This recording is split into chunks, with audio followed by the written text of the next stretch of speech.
વિભંજન દર. તો નેક્સ્ટ આપણે ચર્ચા કરશું વિભંજન દરની. તો ડીકે રેટ.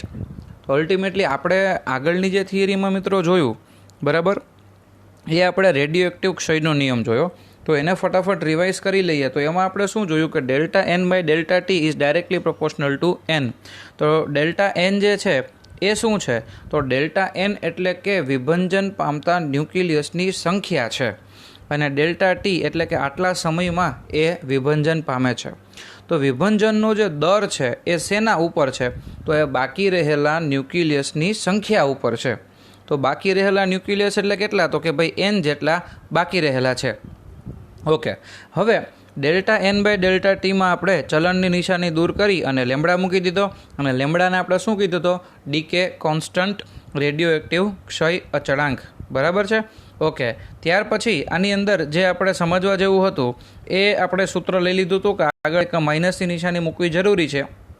એ એટલા માટે કે ધીરે ધીરે શું થતું જશે કે ધીરે ધીરે જે છે એ બાકી રહેલા ન્યુક્લિયસની સંખ્યામાં ઘટાડો થતો જશે, અને એના ઉપરથી આપણે સંકલન કરી અને આ સૂત્ર મિત્રો તારવેલું હતું કે એન બરાબર N0 e⁻ super most IMP. અડધી રાત્રે કોઈ ઉઠાડે તો પણ તમને આવડવું જોઈએ કે એન બરાબર N0 e⁻ ઓકે, હવે છે ને મિત્રો આગળ વધીએ ને રેટમાં, એની પહેલાં હું તમને આનું એક એક્ઝામ્પલ પણ આપી દઉં. એટલે જો તમને કોઈ એમ કે દાખલો કેવી રીતે પૂછાશે, તો કે કોઈ એક પરમાણુ જે છે એની પાસે 2000 ન્યુક્લિયસ હતા, અને 2000 ન્યુક્લિયસ જે હતા એ માની લ્યો કે 25 સેકન્ડની અંદર જે છે એ વિભંજન પામે છે, અને 25 સેકન્ડના વિભંજન બાદ એમાં બાકી રહેલા ન્યુક્લિયસ છે એની સંખ્યા 50 હોય, તો વિભંજનનો દર શોધો. તો તમને કઈ કઈ વસ્તુ આપી દીધી? N0 એટલે કે સ્ટાર્ટિંગમાં રહેલા ન્યુક્લિયસની સંખ્યા આપી દીધી, ડેલ્ટા ટી અથવા ટી જે લખો એ બરાબર, ડેલ્ટા ટી અથવા ટી. તો ટી બરાબર 25 સેકન્ડ જે છે એની અંદર તમે આટલા ન્યુક્લિયસનું વિભંજન થાય છે, અને છેલ્લે બાકી રહેલા ન્યુક્લિયસ એટલે N. તો N બરાબર 50 ન્યુક્લિયસની આપણે વાત થઈ. તો 50 ન્યુક્લિયસ આની અંદર બાકી રહેશે. તો આવી રીતે તમને દાખલો પૂછાઈ શકે. હવે બાકીના પેરામીટરમાંથી એવું પણ બને કે તમને લેમડા આપી દીધો હોય અને અંતિમ સંખ્યા પૂછી લે કે પ્રારંભિક સંખ્યા પૂછી લે. તો આ આપણે ક્વિકલી 2 મિનિટની અંદર જૂનું રિવિઝન કરી લીધું. હવે આપણે વાત કરશું વિભંજન દર એટલે કે ડીકે રેટની. બરાબર? તો વિભંજન દર એટલે કે મિત્રો સમય દર. બરાબર? દર જ્યારે શબ્દ આવે, મેં તમને ક્લાસરૂમમાં પણ ઘણી વખત કીધું છે કે વિભંજન દર એટલે કે સમય દર. ઓકે, રેટ હશે એટલે વિથ રિસ્પેક્ટ ટુ ટાઈમ આવશે. હવે અહીંયા રેટને આપણે આરની મદદથી દર્શાવશું. તો વિભંજન દરને આપણે શું કહીશું મિત્રો? આર. તો આર એટલે કે એકમ સમયમાં વિભંજન પામતા ન્યુક્લિયસની સંખ્યા. ઓકે, તો એકમ સમયની વાત થતી હોય તો સમયગાળો આપણે લેશું છેદમાં, અને વિભંજન પામતા ન્યુક્લિયસની સંખ્યા એટલે ડેલ્ટા એન. ઓકે, અને જો સૂક્ષ્મ એવો સમયગાળો લઈએ તો આપણે એને DN કહેશું. અને આગળ આપણે ચર્ચા થઈ ગઈ કે દર વખતે જે વિભંજન થશે એમાં બાકી રહેલા ન્યુક્લિયસની સંખ્યા ઘટતી જશે, એટલે અહીંયા નિશાની જે છે એ ઋણ રાખવામાં આવે છે. એટલે વિભંજન દર જે છે એ R બરાબર -dN/dt તરીકે આપણે લખી શકીએ. ઓકે, હવે જે છે એ -d/dt ઓફ n. તો nની કિંમત શું આપણે લીધી હતી? મેં કીધું હતું કે આ તમે યાદ રાખજો, n બરાબર N0 e⁻ હવે આમાંથી આપણે શું કરશું કે વિકલન કરવાનું છે. તો N0 જે છે એ શું છે? સ્ટાર્ટિંગમાં રહેલા, પ્રારંભમાં રહેલા ન્યુક્લિયસની સંખ્યા. અથવા મેં જે એક્ઝામ્પલ આપેલું હતું એમાં સ્ટાર્ટિંગમાં તમારી પાસે રહેલા કેટલા રૂપિયા હતા? તો કે 2000. હવે તમારી પાસે રહેલા પૈસા જે છે એમાં ઘટાડો થાય છે, એની સામે ના નથી, તમે પૈસા વાપરો છો. અથવા ન્યુક્લિયસની વાત થતી હોય તો ન્યુક્લિયસનું વિભંજન થાય અને આની અંદર ઘટાડો થાય કે 2000માંથી 1000 થાય, 500 થાય વગેરે. પણ સ્ટાર્ટિંગમાં રહેલી જે અમાઉન્ટ છે એ તો અચળ છે, એટલે with respect to time N0 બદલવાના નથી. એટલે આપણે શું કરશું કે વિકલનમાં N0 જે છે એ એઝ ઇટ ઇઝ એમનેમ રાખીએ. હવે આમ તો તમને ખબર જ હશે કે d/dt ઓફ e⁻ એના બરાબર e લેમ્બડા ટી એમનમ અને ટીનો સહગુણક એટલે કે માઇનસ લેમ્બડા જે છે એ આગળ ગુણાકારમાં આવશે. એટલે આ માઇનસ અને આ માઇનસ બે ભેગા થઈને પ્લસ થઈ જશે. આ આવી ગયો લેમ્બડા, અહીંયા n0 અને લેમ્બડા ટી. બરાબર. તો આ રીતે આ વિકલન થયેલું છે. તો r બરાબર લેમ્બડા n0 લેમ્બડા ટી, જ્યાં તમે લેમ્બડા ઇન્ટુ n0 છે આને કયા સ્વરૂપમાં લખી શકો? r0ના સ્વરૂપમાં લખી શકો. એટલે કે r0 એના બરાબર લેમ્બડા n0 અને r એના બરાબર લેમ્બડા n. 0 જે છે એ શું દર્શાવે છે?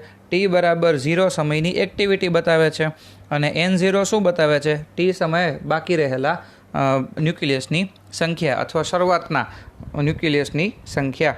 બરાબર. તો આ સૂત્ર જે છે એ બધા તમારે યાદ રાખવાના છે મિત્રો, કે r બરાબર r0 લેમ્બડા ટી. અને જો આ બેની કિંમત પણ મૂકવી હોય તો r0 બરાબર લેમ્બડા ઇન્ટુ n0 અને r બરાબર જે છે લેમ્બડા ઇન્ટુ n. બરાબર. તો બહુ સિમ્પલી તમને સમજાઈ જાય એવું છે. તો આ આર એટલે રેટ ઓફ ડીકે છે અને n0 જે છે રેટ ઓફ ડીકે આપણે પહેલાં જ વાત કરેલી હતી કે રેટ ઓફ ડીકે જે છે એનો આધાર કોના ઉપર છે? તો કે બાકી રહેલા કણો ઉપર છે અથવા બાકી રહેલા ન્યુક્લિયસની સંખ્યા ઉપર છે. તો તમે જે ultimately delta n by delta t લખો છો એને જ આપણે આર કહીએ છીએ. તો delta n by delta T is directly proportional to બાકી રહેલા કણો હોય તો R is directly proportional to પણ n લખાય ને.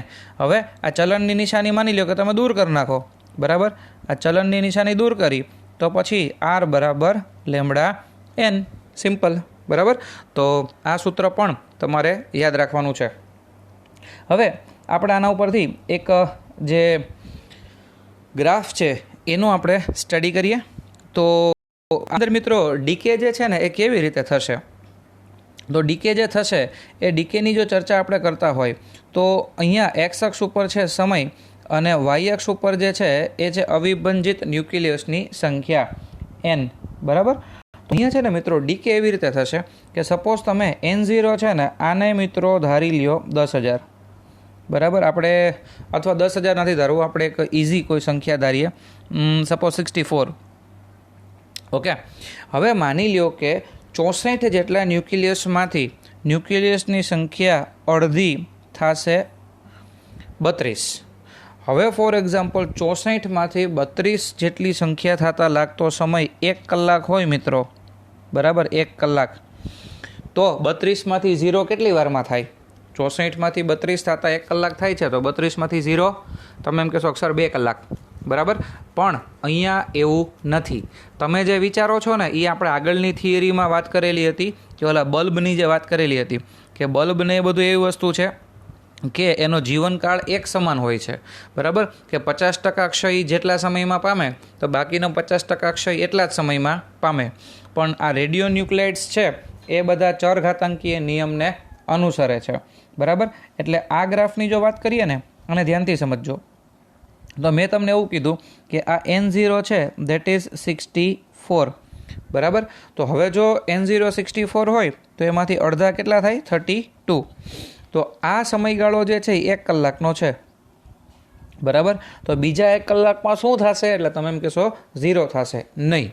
આની અંદર એવું છે કે બીજો 1 કલાકનો જે સમયગાળો છે ને એમાં 32ના અડધા થશે 16. સમજાય છે? આ t બરાબર 0 સમય એમાંથી 1 કલાક પછી કેટલા બાકી રહેશે? 32. એના 1 કલાક પછી કેટલા બાકી રહેશે? 16. એના 1 કલાક પછી કેટલા બાકી રહેશે? 8. એના 1 કલાક પછી 4, પછી 2, પછી 1. તો અહીંયા ઘટાડો જે છે એ કેવી રીતે થશે? તો કે દર કલાકે જે બાકી રહેલું હોય ને એમાંથી 50%, એટલે કલાક તો એક ખાલી મેં એક્ઝામ્પલ આપેલું છે, પણ જે તે એક ફિક્સ સમયગાળો હશે એ દર સમયગાળા પછી જે છે ને જે બાકી રહેલું હોય ને એના 50%, એના 50%. તો જે બાકી રહેતો સમયગાળો છે આ સમયગાળો એને આપણે આગળ જતા અર્ધ આયુ તરીકે ઓળખશું, ટો હાફ. બરાબર. પણ અત્યારે આપણે જે છે એ ટો હાફની ચર્ચા કરતા નથી. અત્યારે જસ્ટ આપણે એ જ ચર્ચા કરશું કે અહીંયા ઘટાડો જે છે એ એક્સપોનેન્શિયલી થાય છે. બાકી રહેલાના 50%, બાકી રહેલાના 50%. અહીંયા એક સમાન દરથી ઘટાડો તમને જોવા મળશે નહીં, આવી રીતે ઘટાડો જોવા મળશે નહીં. આ ઘટાડો છે એ એક્સપોનેન્શિયલી થાય છે, બરાબર. તો આ બાબત જે છે મિત્રો એ તમારે યાદ રાખવાની છે કે અહીંયા ઘટાડો એક્સપોનેન્શિયલી છે. અને મેં જે વચ્ચે એક્ઝામ્પલ લીધું હતું કે ભાઈ 1 કલાકની અંદર 50%નો ઘટાડો થાય છે, એ 1 કલાકને જ કહેવાશે ટો હાફ. એટલે તમે જે છે ને એવી રીતે પણ જોઈ શકો અહીંયા કે સપોઝ 1 કલાકની વાત કરું તો અહીંયા 0 છે, તો 0 કલાકે સપોઝ 100 ન્યુક્લિયસ હોય તો 1 કલાકે 50, 2 કલાકે 25, 3 કલાકે 12.5, 4 કલાકે 6.75. તો એવી રીતે જે છે એ તમને ન્યુક્લિયસ હોય એના કરતાં અડધા થતા જોવા મળશે. એટલે એને 0 થવામાં તો બહુ જ વધારે સમય લાગશે. ત્યાર પછી છેલ્લી નાની એવી બાબતની વાત કરીએ કે ભાઈ રેડિયો એક્ટિવિટીની આપણે વાત કરી તો રેડિયો એક્ટિવિટીના એકમ કયા કયા છે? તો મિત્રો 2 પ્રચલિત એકમ છે. એમાં એસઆઈ એકમ જો તમને પૂછવામાં આવે એક્ઝામમાં તો હેનરી બેકવેરલના નામ ઉપરથી એનો એકમ જે છે એ બેકવેરલ છે. બેકવેરલ તમને ખબર જ છે કે જો આખું તમારે લખવું હોય તો સમગ્ર સ્પેલિંગને તમે સ્મોલમાં લખી શકો, અથવા જો તમારે ટૂંકમાં લખવું હોય તો એને બી કેપિટલ અને ક્યુ જે છે એ small. Then what is 1 becquerel? 1 becquerel એટલે કે 1 વિભંજન પ્રતિ સેકન્ડ. જો તમારી પાસે રહેલું યુરેનિયમ છે, બરાબર, અથવા બીજું કોઈ પણ રેડિયો એક્ટિવ પદાર્થ છે, એમાં 1 સેકન્ડમાં 1 વિભંજન થતું હોય તો એની એક્ટિવિટી જે છે એ 1 બેકવેરલ છે એમ કહેવાય, બરાબર. તો 1 સેકન્ડમાં 1 વિભંજન થાય તો એની એક્ટિવિટી કેટલી કહેવાશે મિત્રો? 1 બેકવેરલ. તો સિમ્પલ છે કે 1 સેકન્ડમાં 1 વિભંજન. હવે બીજો જે એકમ છે એ છે ક્યુરી. તો મેં તમને આગળની સ્લાઇડમાં કીધેલું હતું કે બેકવેરલ જે છે એને જે નોબેલ પ્રાઇઝ મળેલું હતું, બરાબર, 1903માં, એ નોબેલ પ્રાઇઝ જે છે એ બેકવેરલને એકલા નહોતું મળેલું. બેકવેરલને જે છે એ 3 જણાની વચ્ચે શેર થયેલું હતું. એક હતું હેનરી બેકવેરલ, બીજા હતા મેડમ મેરી ક્યુરી અને ત્રીજા હતા એમના હસબન્ડ પિયરી ક્યુરી. તો 3 જે છે એ રેડિયો એક્ટિવિટીની શોધમાં ખૂબ જ મહત્ત્વનો ફાળો આપેલો હતો. અને તમને જાણીને આશ્ચર્ય થશે કે મેડમ મેરી ક્યુરીના જે ડોટર હતા એ પણ રેડિયો એક્ટિવિટી ઉપર જ અભ્યાસ કરતા હતા અને એમને પણ નોબેલ પ્રાઇઝ મળેલું હતું. જો કે આપણે એટલી બધી ડિટેલમાં નહીં જઈએ, પણ જે ક્યુરી એકમ છે, બરાબર, એ મેડમ મેરી ક્યુરી અને પિયરી ક્યુરીની યાદમાં બીજો એકમ જે છે એ આપણે લખશું ક્યુરી. ઓકે, તો અહીંયા ક્યુરી જે એકમ છે એ CURIE. તો આખું ક્યુરી લખશો તો આમ લખવાનું, બાકી એને CI તરીકે લખવામાં આવે છે. અને શું છે 1 ક્યુરી? તો જો 1 સેકન્ડમાં 3.7 × 10⁻10 જેટલા વિભંજન થતા હોય, અહીંયા બેકવેરલ ના લખવું હોય તો શું લખી શકાય? વિભંજન પ્રતિ સેકન્ડ, બરાબર. તો જો 1 સેકન્ડમાં 3.7 × 10⁻10 જેટલા વિભંજન થતા હોય તો એને કહેવાશે ક્યુરી. એટલે અહીંયા એક્ટિવિટી માટેનો મોટો એકમ જે છે એ છે ક્યુરી અને નાનો એકમ છે એ બેકવેરલ છે. તો ક્વિકલી યાદ કરી લઈએ. Vote is 1 બેકવેરલ? તો 1 વિભંજન પ્રતિ સેકન્ડ અને 1 ક્યુરી એટલે 3.7 × 10⁻10, બરાબર. તો આજની થિયરીમાં આપણે કઈ વસ્તુ જોઈ? વિભંજન દર એટલે કે ડીકે રેટ R. એટલે R જે છે એમાં વધારે પડતો જે ઉપયોગ છે એ આનો જ આવશે કે R બરાબર λn અથવા R0 બરાબર λn0, અથવા જે છે એ તમે આ પણ લખી શકશો કે R બરાબર R0 e⁻λt. અને આ કોના ઉપરથી આવે છે મિત્રો? આ તમે ડાયરેક્ટ યાદ રાખી શકો, n બરાબર n0 e⁻λt. તો R બરાબર R0 e⁻λt. રેડી? એટલે આ રીતે જે છે એ તમે બધા સૂત્ર યાદ રાખી શકો.